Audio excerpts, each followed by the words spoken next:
नहमदुहु व नसल्ली अला रसूलिल करीम। दीन इस्लाम में हकूक़ और एहतराम निस्वानियत के बारे में जितनी हमें अहकामात मिलते हैं उसके लिए कुरान करीम में 12 में हिदायत है।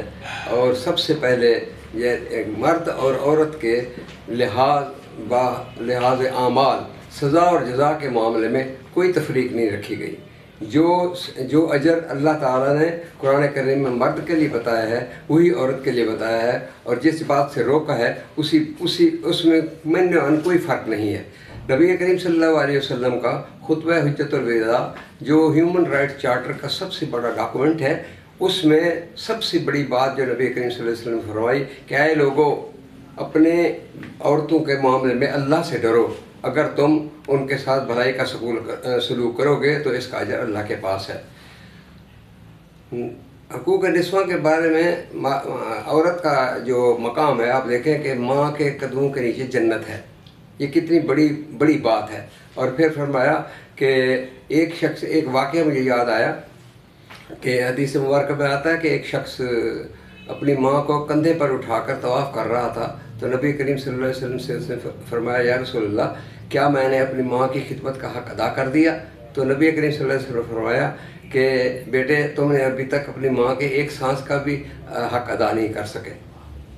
और जामे तिर्मिज़ी में आया है कि लोगों अपनी बीवियों के साथ मामलात में अच्छा सलूक करो। और लोगों को बेटियों की पैदाइश पर एक अफसोस का इजहार हुआ करता था। नबी करीम सल्लल्लाहु अलैहि वसल्लम के उस हुस्न से और कुरान करीम में इस बात को निहायत नापसंद किया गया कि औरतों लड़कियों की पैदाइश पर आप अफसोस न करें बल्कि खुश हों, क्योंकि अगर बिशारत आई, मुसद्दक़ अहादीस में है कि जिस शख्स ने 3 बेटियों की परवरिश की, उन्हें पाला पोसा, उन्हें जवान करके निकाह करके उनको अपने घर रवाना किया, नबी करीम सल्लल्लाहु अलैहि वसल्लम 2 उंगलियों का इशारा फरमाकर फरमाया कि वो जन्नत में मेरे साथ यूँ होगा जैसे ये 2 उंगलियाँ।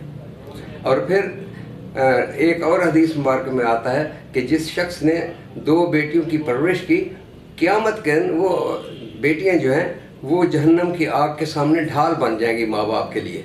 और इसके अलावा जो सिक्योरिटी के और जो इंतज़ामात हैं, अल्लाह ताला ने जो अर्रिजाल कव्वामीन अला निसा की जो आयत है, उसकी असल तफसीर यही है कि औरतों की हिफाजत के लिए उनको बतौर केयर टेकर और बतौर एक गार्ड के रखा गया कि वो उनकी इज़्ज़त की और इफ़्फ़त की हिफाजत फरमाएं।